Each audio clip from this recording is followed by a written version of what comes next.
الأنبياء والمرسلين وآل المكلمين والصحابة والقرابة والتابعين لهم بإحسان إلى يوم الدين ثم إلى أرواح الأئمة المجتهدين والعلماء العاملين والمفسرين والمحدثين والفقهاء العاملين سيما شيخنا ومربينا وقدوتنا المحلى الشيخ يزيد والمغفور له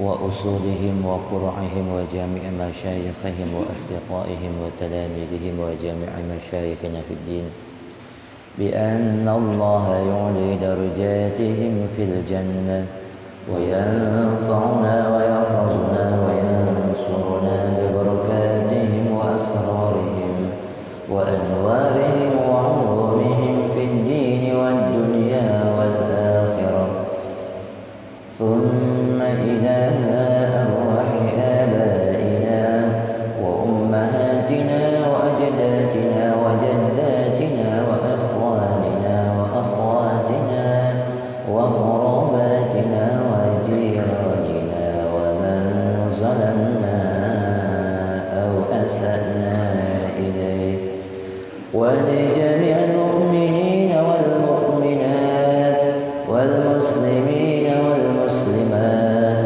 بأن الله يتغشاهم بالرحمة والمغفرة ويسكنهم الجنة رحمة الله ورضوانه عليهم أجمعين آمين. الفاتحة. أعوذ بالله من الشيطان الرجيم. بسم الله الرحمن الرحيم.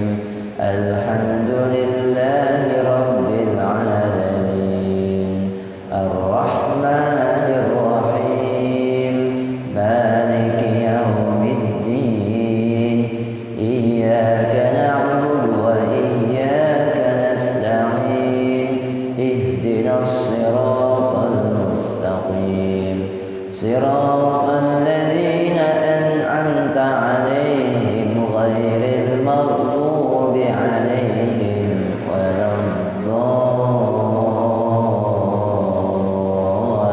الضالين. رب اغفر لنا ولوالدينا وللمؤمنين آمين.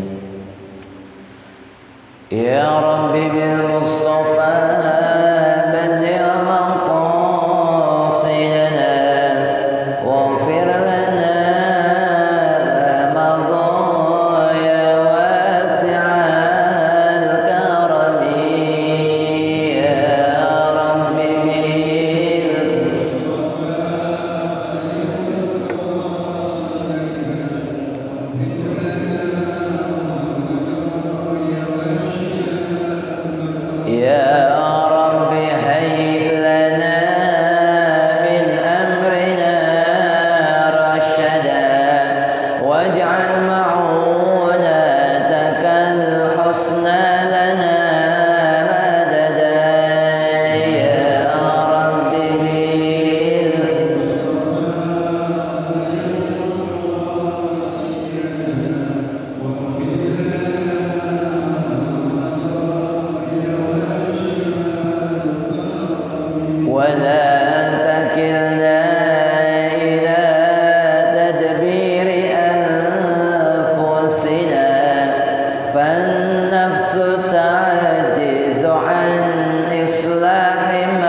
Allahumma salli wa sallim wa barik alaihi wa ala alihi.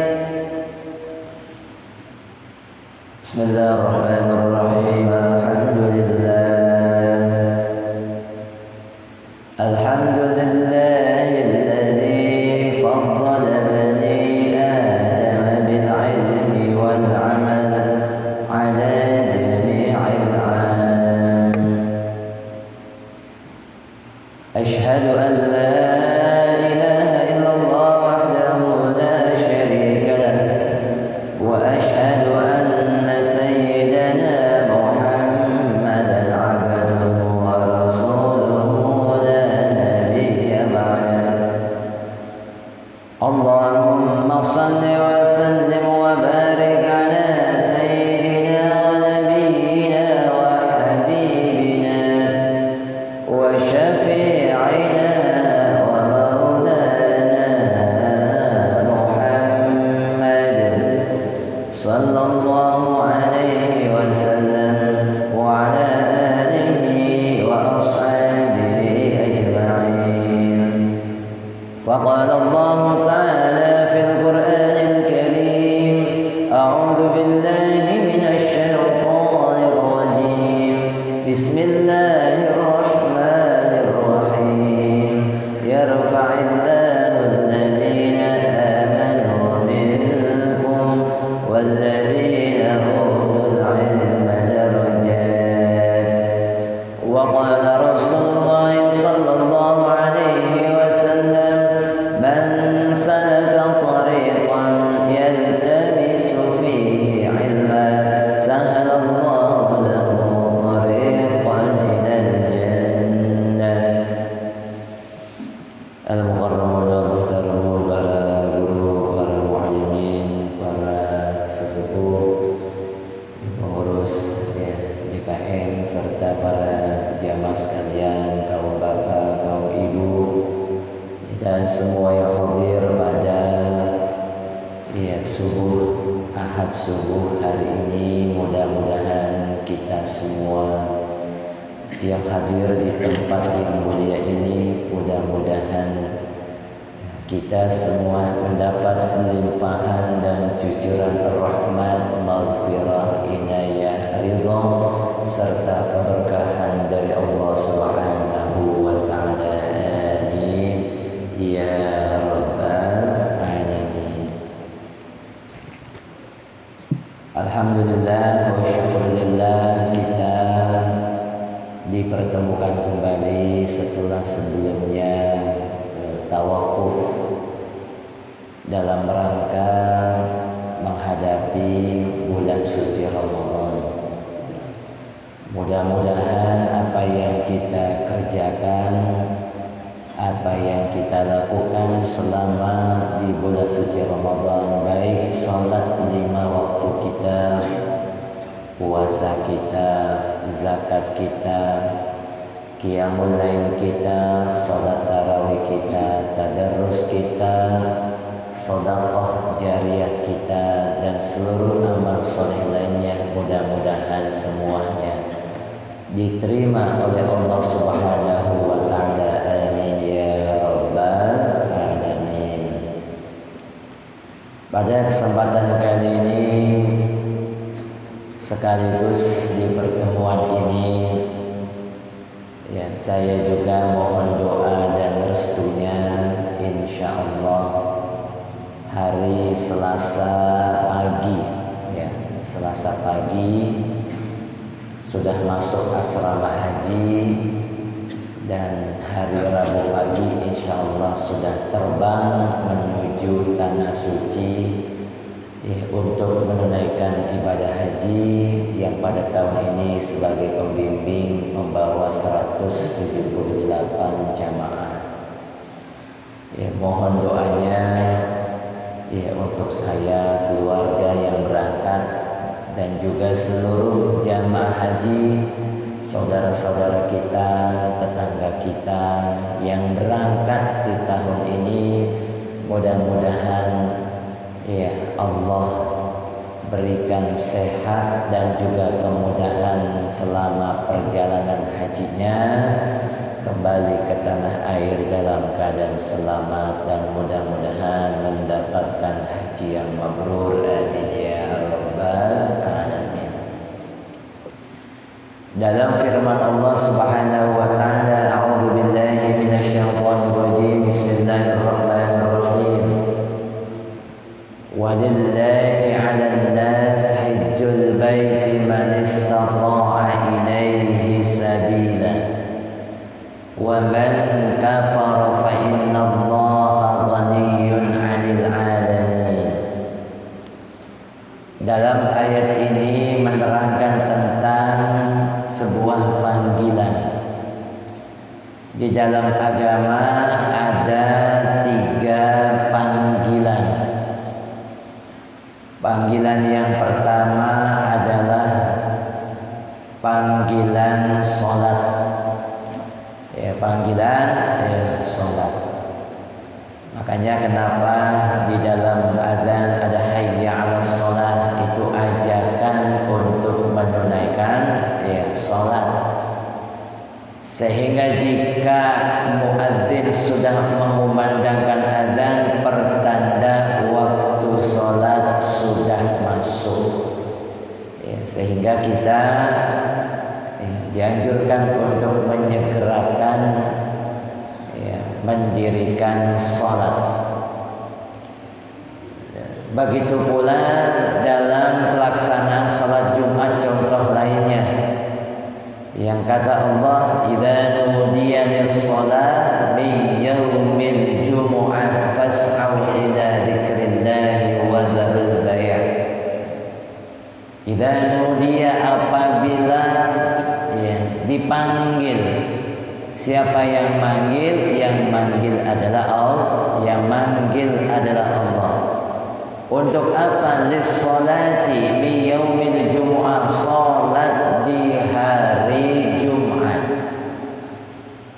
Apa yang harus dilakukan? Pas'au ila dzikrillah, bersegeralah olehmu untuk mengingat Allah. Tinggalin wadarul bai', tinggalin jual beli. Tinggalin jual beli. Makanya salah satu hal yang belum bisa kita lakukan dan terkadang kita iri, saat azan berkumandang di tanah suci, semua toko-toko pada tutup, menghormati panggilan Allah. Nah, itu resep banget itu kalau di tempat kita, kemudian giliran panggilan Allah apa? Mereka tutup dalam rangka mereka mendirikan sholat. Tinggalin jual beli, bukan berarti kemudian harus meninggalkan seterusnya, bukan. Tinggalkan untuk mendirikan sholat Jumat. Makanya seperti contohnya di Malaysia, saya kuliah di kampus University Islam Antarabangsa atau Islamic International University of Malaysia. Itu kalau udah masuk waktu sholat Jumat, semua penjaga berubah semuanya perempuan, termasuk satpam. Itu ada security yang menjaga di pintu gerbang utama. 1 jam sebelum pelaksanaan sholat Jumat berganti dengan perempuan. Security perempuan. Kenapa? Supaya yang laki-lakinya bisa sholat Jumat. Ini adalah panggilan yang pertama. Kemudian panggilan yang kedua adalah panggilan ini berlaku untuk seluruh umat manusia tanpa terkecuali, bahkan seluruh makhluk hidup. Inilah yang dinamai dengan panggilan kematian. Kalau panggilan azan jelas waktunya. Kalau sudah matahari tergelincir sedikit, ya, itu kan kalau sholat zuhur itu matahari mencong sedikit tuh. Kalau kita letakkan barang di tengah-tengah, maka dia sudah mulai berbentuk bayangan, pertanda waktu zuhur udah datang. Jadi nggak boleh tuh kita sholat Jumat di saat ya benda tersebut belum ada bayangan, artinya matahari masih posisi di tengah-tengah. Dalam sebuah riwayat, disitulah di mana neraka sedang panas-panasnya. Jadi neraka lagi apa? Lagi sedang titik tertingginya. Nah, jadi panggilan ini adalah panggilan kematian, berlaku untuk seluruh makhluk hidup. Kullu nafsin dha'iqatul maut. Cuma perbedaannya, kalau azan jelas waktunya, kalau kematian ya rahasia Allah, bisa cepat bisa lambat. Fa idza jaa ajaluhum la yastakhiruna sa'ah wa la yastaqdimun. Enggak tahu tuh kapan datangnya. Tapi kalau udah datang nggak bisa dimajuin, nggak bisa dimundurin. Jangan dipikir orang yang sudah tua bakal wafat duluan, belum tentu. Bisa jadi yang muda duluan, yang tua belakangan, ya, atau kebalikannya. Ya, ini tahun 2015 saya jadi petugas kloter. Yaitu kalau kita petugas kloter itu kita punya data satu pesawat, satu kloter kan satu pesawat tuh, itu lengkap itu.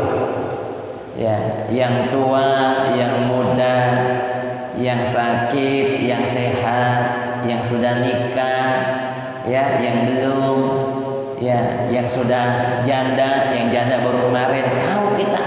Oh, yang janda baru kemarin ya, gitu kan? Ya, tahu. Nah, itu saat di asrama haji kita periksa kesehatannya, ternyata kurang lebih ada 5 yang punya penyakit berat.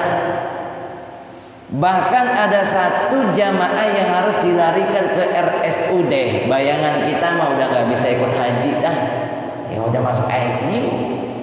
Tiba-tiba 4 jam sebelum keberangkatan dia keluar rumah sakit, dinyatakan oleh dokter RSUD boleh berangkat haji.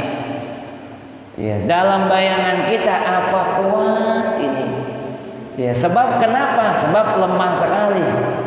Ya, bangsa nyampe ya tanah suci kejeblok kontak mati dah, begitu dah. Ya.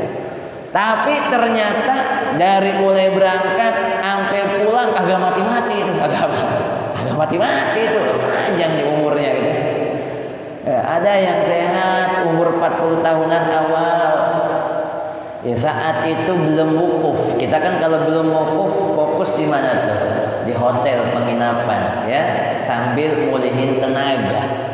Sholat ya di situ, makan ya di situ, ya. Ketika sholat zuhur, habis sholat zuhur makan siang, habis makan siang, ini bapak-bapak muda, ya, kemudian senderan, dan itulah menjadi ya kehidupan terakhirnya. Hati-hati dah habis makan, jangan senderan, ya, takutnya kelewat lagi. Ya Allah, jadi begitu tuh. Nah, ini panggilan kematian, itu juga panggilan dari Allah.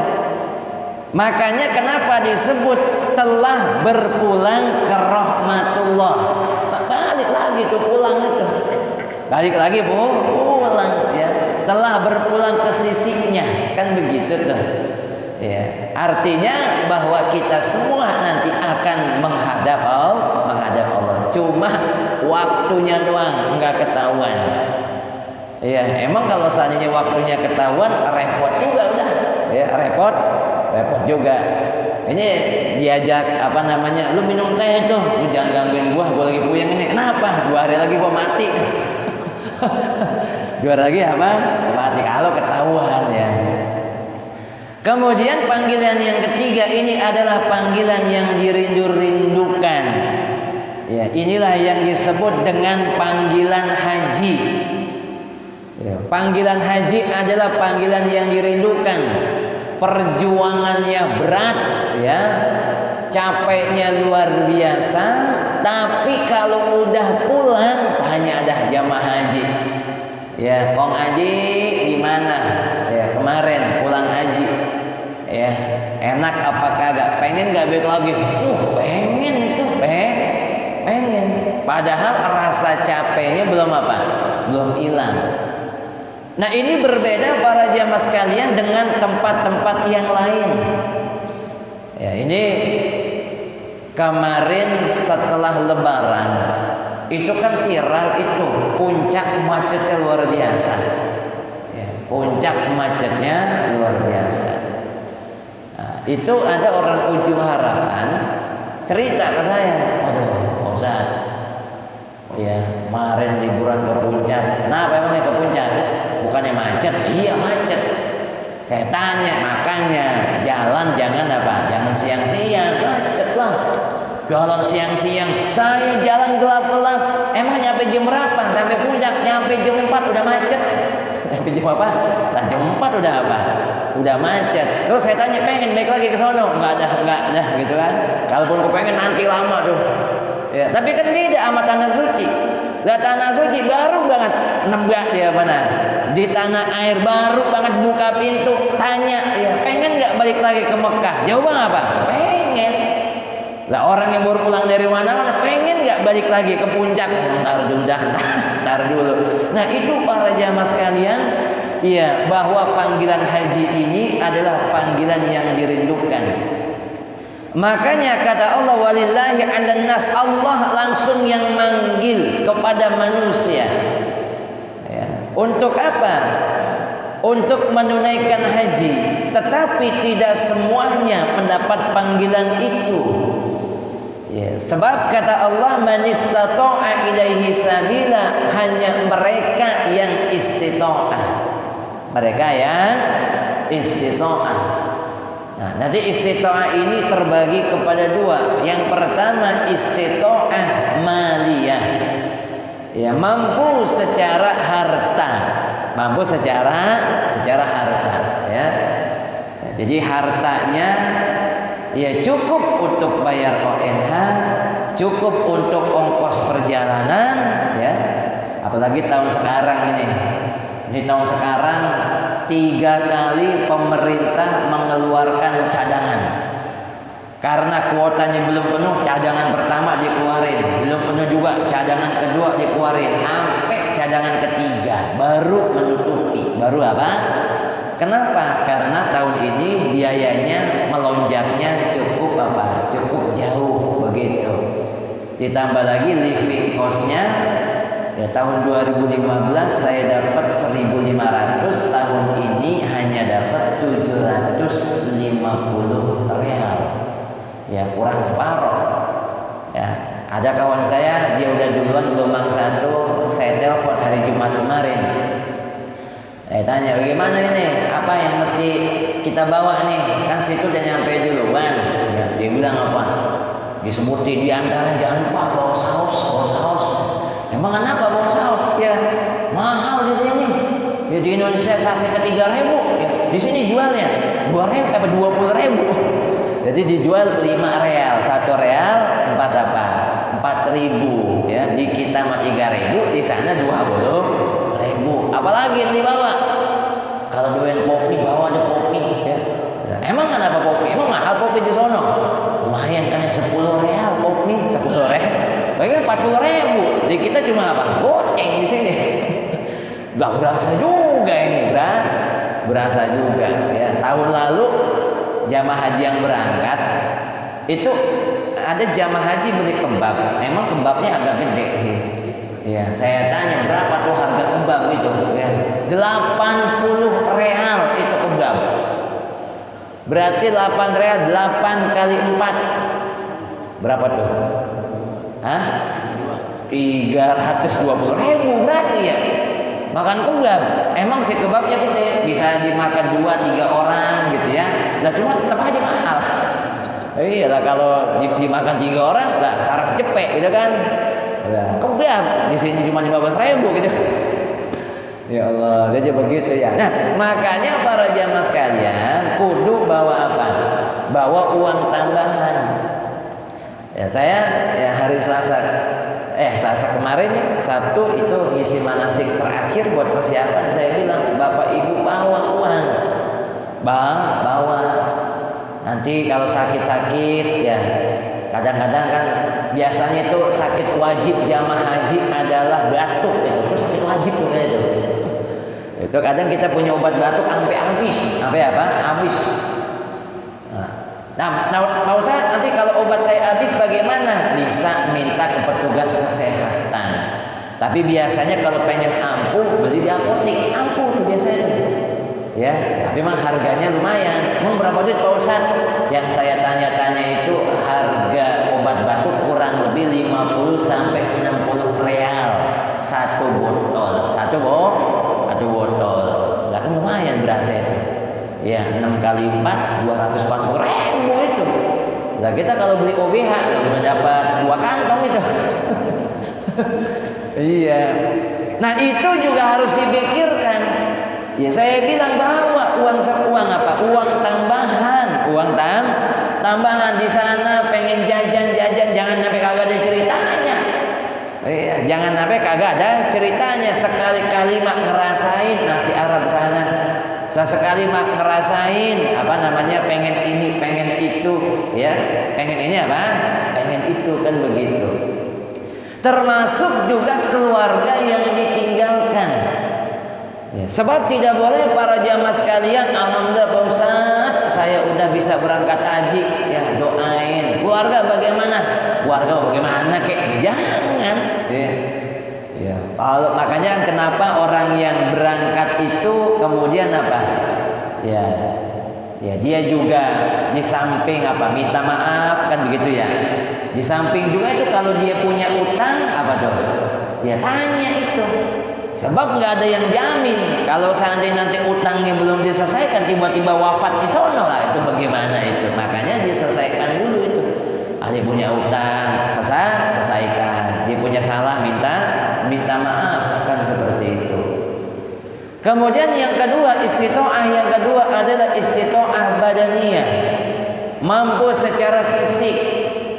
Makanya ya, dalam pemerintah itu ada 11 penyakit kritis. Kalau ini terdeteksi oleh jamaah, maka tidak boleh berangkat.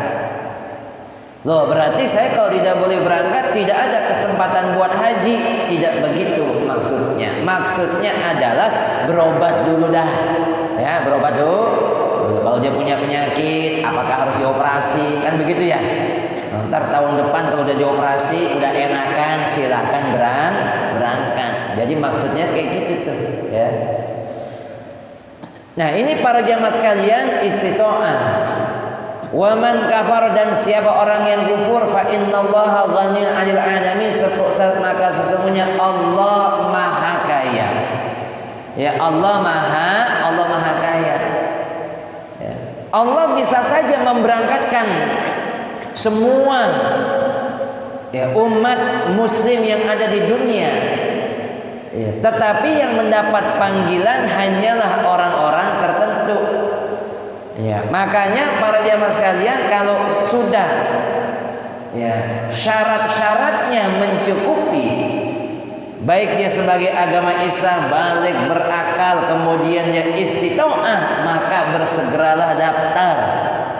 Ya, ini baru hari Selasa kemarin ada salah seorang jamaah itu yang ada saya, Ustaz mohon doanya nih, alhamdulillah saya udah daftar haji, alhamdulillah. Saya bilang begitu. Iya.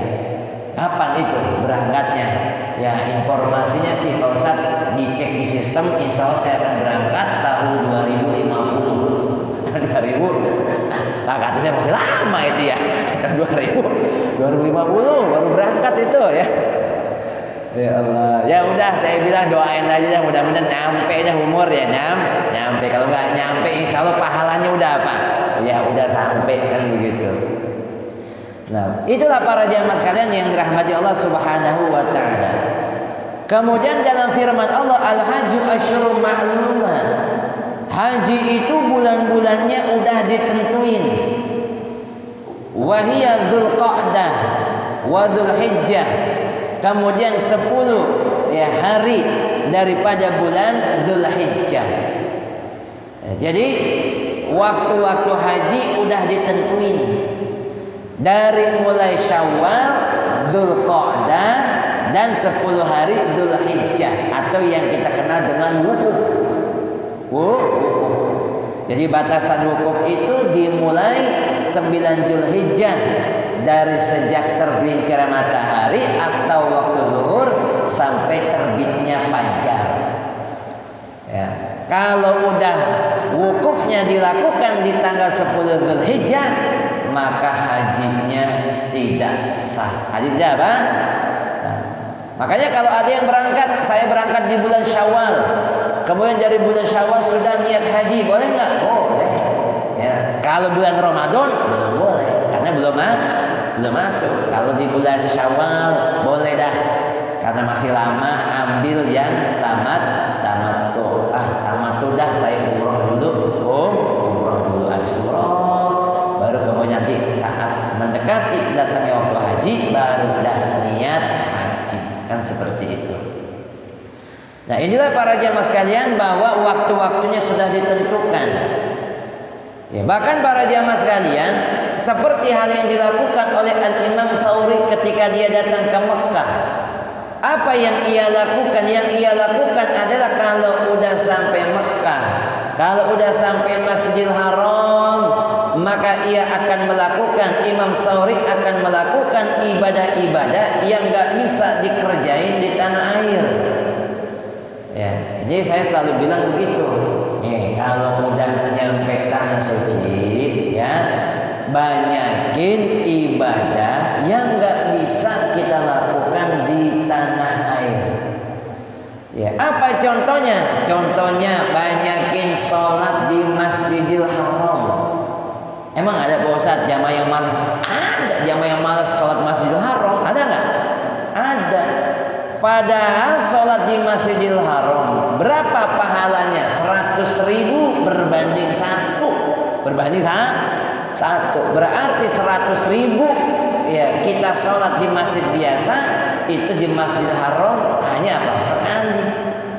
5 waktu kita sholat di Masjidil Haram udah 500.000. 2 hari kita sholat di Masjidil Haram udah 1 juta. Apakah itu bukan keutamaan? Ya, banyakin itu. Ya. Jangan sholat apa di penginapan atau di masjid-masjid yang terdekat, kecuali ada udzur. Ada apa? Udzur. Apalagi yang nggak bisa dilakukan setelah yang wajib tertunaikan, maka perbanyaklah umroh sunnah. Umroh sunnah. Ya, sebab umroh sunnah itu nggak bisa kita lakukan saat kita ada di tanah air. Makanya jangan aja coba-coba nih orang Pondok Ungu, ya karena nunggunya lama sampai tahun 2050, akhirnya pakai kain ihram, ya ba'da zuhur dia ngelilingin ya Masjid Ar-Ridwan sambil mengucap talbiyah labbaik Allahumma labbaik. Itu kita anggap orang gila apa orang PA itu? Udah tuh ada orang gila baru tuh. Bilang ngapain ya muterin Masjid Ar-Ridwan? Tawaf gitu kan. Saya pengen tawaf Pak Ustadz. Lah salah tempat. Salah apa? Salah tempat. Ya. Makanya para jamaah sekalian, kalau udah sampai tanah suci itu kan nggak bisa kita lakukan tuh umroh sunnah, ya tawaf, ya sa'i, ya. Maka banyakin yang kayak begitu tuh. Ya, kalau masih muda saya nganjurinnya sehari 2 kali, masih gagah. Pagi sore, ya atau pagi malam, boleh nggak? Boleh. Ini saya mungkin 2 minggu yang lalu ngisi ratib kaum ibu.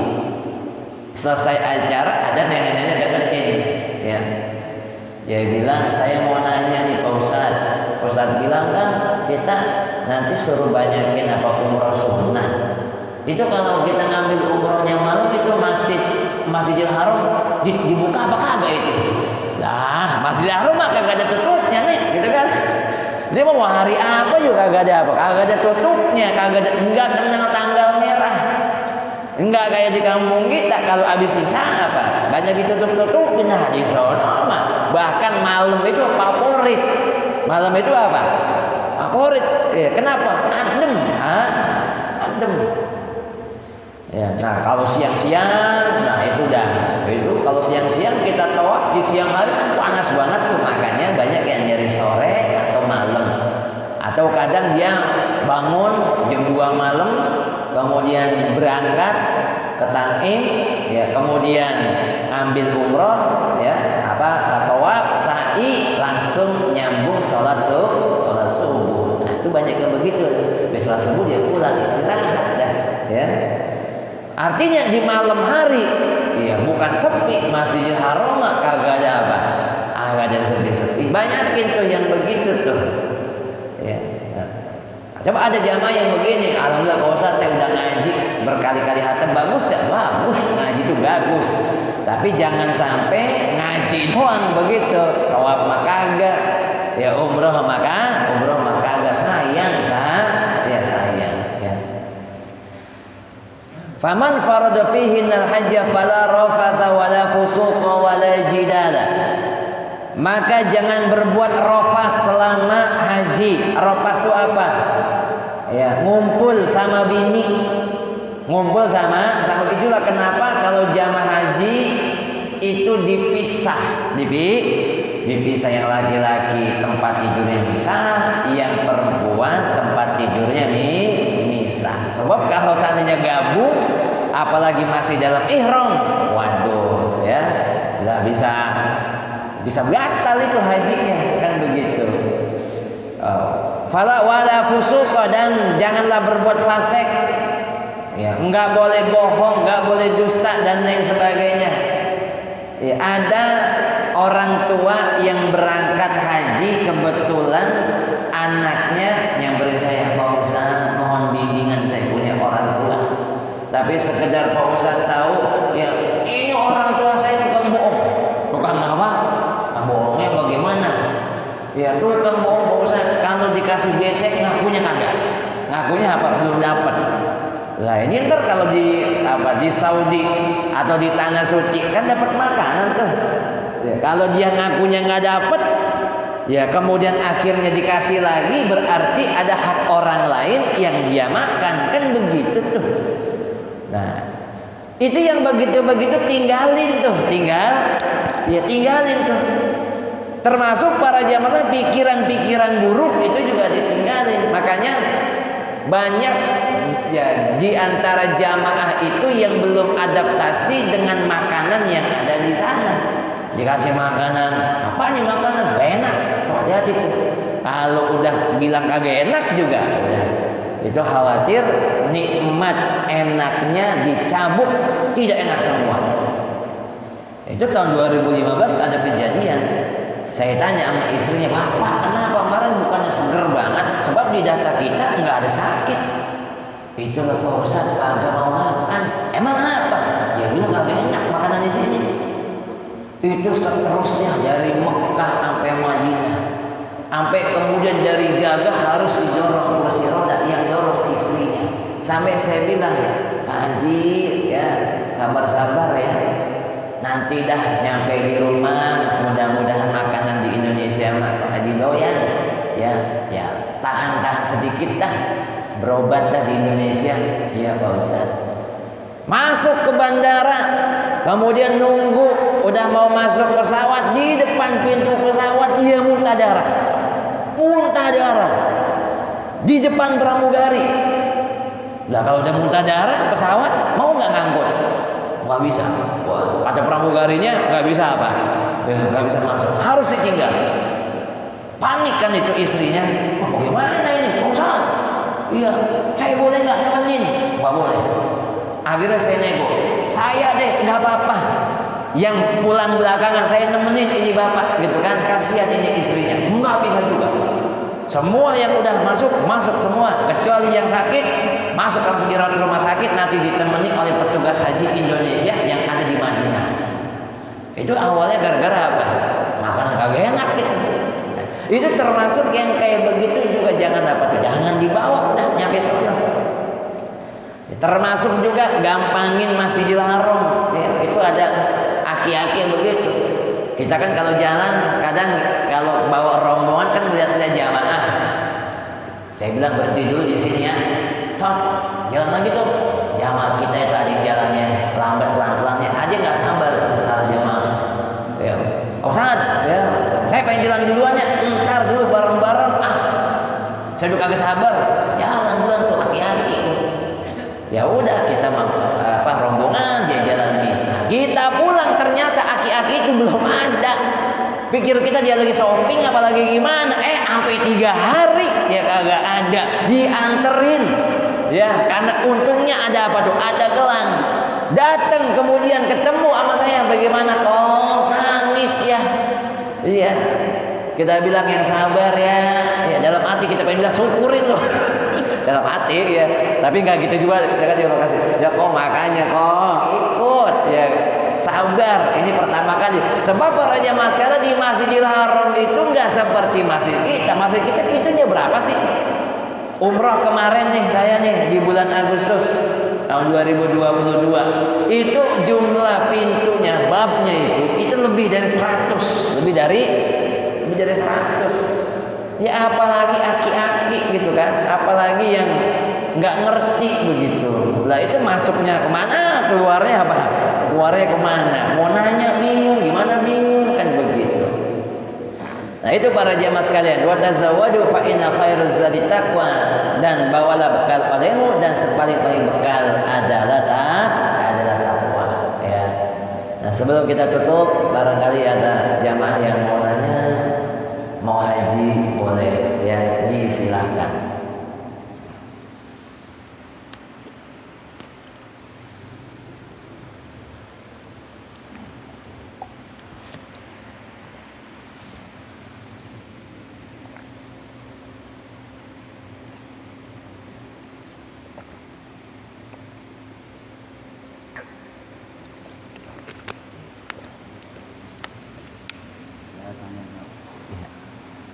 Masalah jamaah ibadah haji ini dijelaskan tadi dalam istitoah gitu kan. Kemudian ini ada orang yang mau pergi haji, tapi biayanya tuh digotong royong gitu, rame, masuk istitoahnya. Ya, nanti ini bagaimana hukumnya kalau ya berangkat haji itu atas biaya gotong royong. Nah ini yang pertama, bahwa tidak, yang wajib harus dilakukan adalah nafkah. Itu yang pertama. Nah nafkah ini apakah sudah tertunaikan atau belum? Ya. Sebab kalau nafkah belum tertunaikan, tanggungan masih ada, itu belum istitoah. Ya. Termasuk juga orang yang dibiayai umpamanya. Ya, nanti ketika orang itu dibiayai, ya, ini jangan sampai dibiayai hajinya, kemudian keluarganya tidak apa? Ya tidak tertanggung. Nah, ini juga nanti malah berdosa. Kenapa? Keluarga yang ditinggalkan sengsara ya. Nah kemudian bagaimana kalau digotong royong, tergantung gotong royongnya. Kalau gotong royongnya pemberian hadiah begitu ya. Ya, gotong royongnya hadiah atau pemberian, nih saya hadiahkan, itu kan sudah menjadi hak milik kita. Gitu, itu hukumnya boleh. Nah tapi kalau seandainya digotong royongin, lo gua pinjemin nih, gua pinjemin, itu belum istitoah. Kenapa masih minjem? Masih apa? Minjem kan begitu. Ya, tapi kalau dia diberi, dikasih atau dibiayain itu sudah menjadi hak miliknya. Ya banyak dah saudara-saudaranya, gua pengen banget lu berangkat haji, gua cuma bisa ngasih 5 juta nih. Ntar yang satu ngasih 5 juta, kasih 5 juta, 5 juta, kumpul, nah, nyampe 50 juta ini. Ya daftar dah, alhamdulillah keluarga mah aman, cuma emang belum kuat buat bayar haji. Tapi kalau misalnya gua pinjemin 5 juta, ntar lu bayar ya, wah itu belum termasuk istitoah. Ya, sama dengan hukum haji berhutang. Ya, hukum haji. Bagaimana Pak Ustadz? Saya pengen haji tapi ngutangnya belum istitoah lah. Belum istitoah. Ya, maka ya, tidak ada kewajiban bagi orang yang belum istitoah. Sebab kalau nanti kemudian dia paksakan, kemudian pulang haji, ya akhirnya malah dia mikirin utang. Ya, apalagi kalau utangnya sampai nggak terbayar, akhirnya jadi apa? Ya, jadi mudaratnya jauh lebih besar. Nah, jadi para jamaah sekalian, ya tadi itu, jadi orang yang masih punya utang atau apa belum termasuk istitoah. Ya. Kedua ini kan, Ya. orang itu usia udah sepulah berangkat gitu, belum sampai wukuf dia meninggal. Gimana kalau udah dekat hajinya udah Baik, sebenarnya kalau haji yang tertulis, ya haji yang tertulis itu mah haji kan sejarahnya itu mah buatan Belanda itu. Ya, kalau haji yang dimaksud tertulis ya di tanah air kita, pokoknya kalau udah pulang haji ada gelar H. Itu ada sejarahnya itu, Pak. Jadi sejarahnya itu dulu orang berangkat haji ke tanah suci, perjalanan menggunakan kapal laut sekali berangkat 6 bulan. Pulang pergi setahun, itu baru perjalanan doang tuh di atas kapal, belum nyampe tanah sucinya. Ya, makanya hanya orang-orang tertentu aja yang bisa berangkat. Karena bagaimana coba dia harus bawa bekal yang banyak buat kebutuhan satu tahun, nggak ada ATM, ya nggak ada transferan, ya kalau habis duit ya udah kan begitu. Makanya hanya orang-orang tertentu, orang-orang yang sangat-sangat kaya pulang dari tanah suci, ya sudah pulang haji, kata Belanda tandain ini haji. Itu maksudnya apa? Belanda akan supaya memisahkan, berarti ini bukan orang sembarangan, bukan orang sembarang, orang biasa mah nggak mungkin bisa berangkat haji, bukan orang sembarangan nih, gitu ya. Nah, kalau yang dimaksud gelar itu gelar di dunia. Tapi kalau pahala haji di mata Allah sudah dapat. Cuma dalam pelaksanaannya karena ya, pelaksanaan hajinya belum dilakukan, maka harus dibadalkan. Itu nanti kalau ada yang wafat sebelum wukuf, ya nanti itu ya akan dicari tuh siapa yang belum yang pernah haji tapi belum badal, langsung dicari saat itu juga. Ya kalau nggak ada berarti akan dibadalkan tahun yang akan datang. Cari dah siapa yang badalin. Cuma saya mau ajarin nih ilmu badal. Ada 3 cara membadalkan. Cara yang pertama, cara yang terbaik. Jika yang wafat adalah kita punya orang tua, maka sebaiknya yang membadalkan adalah anaknya. Kalau untuk haji bebas, ya nggak mesti yang wafat ibu kita yang ngebadalin kudu anak perempuan, nggak begitu, bebas. Mau laki mau perempuan yang badalin boleh, ya. Nah, jadi yang badalin paling bagus anaknya. Tapi ya si anak kudu pernah berangkat haji gitu ya. Nah, saya sudah berangkat haji Pak Ustadz, sekarang saya mau badalin, saya punya orang tua. ternyata anak yang nggak bisa ngebadalin, maka beralihlah ke kedua, cari ustadz, cari kiai, bahkan temui langsung. Kalau udah nemuin langsung, itu tanya, mohon maaf Pak Kiai, ini kira-kira maharnya pantasnya berapa saya ngasih? Ya, kata Pak Kiai, sebenarnya saya nggak enak nyebut sih, ya. Tapi kalau antum nanya, ya 30 juta dah. Mahal banget 30 juta gitu kan. Iya. Nah, para jamaah sekalian, apa plus minusnya?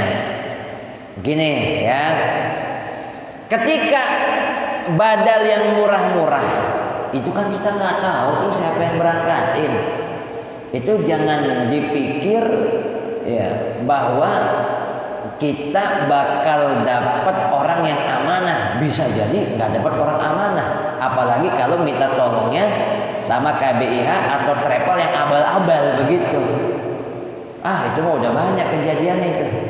Makanya ini menjadi opsi yang ketiga, dan opsi yang ketiga ini ya tidak menjadi prioritas. Kenapa? Karena yang ketiga ini biasanya badal murah. Ya, ini di Indonesia ini badal murah itu di angka 9 juta. Di angka 9 juta.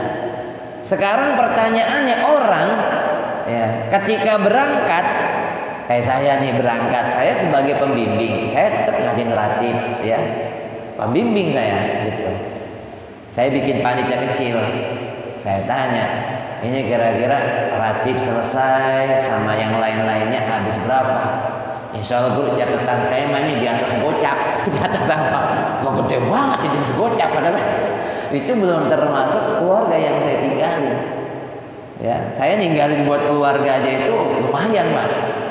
Ya, karena emang ada anak saya di pesantren juga, ada jadwal kunjungan ya di Jawa Tengah, itu saya titip lumayan, nggak kecil juga ya.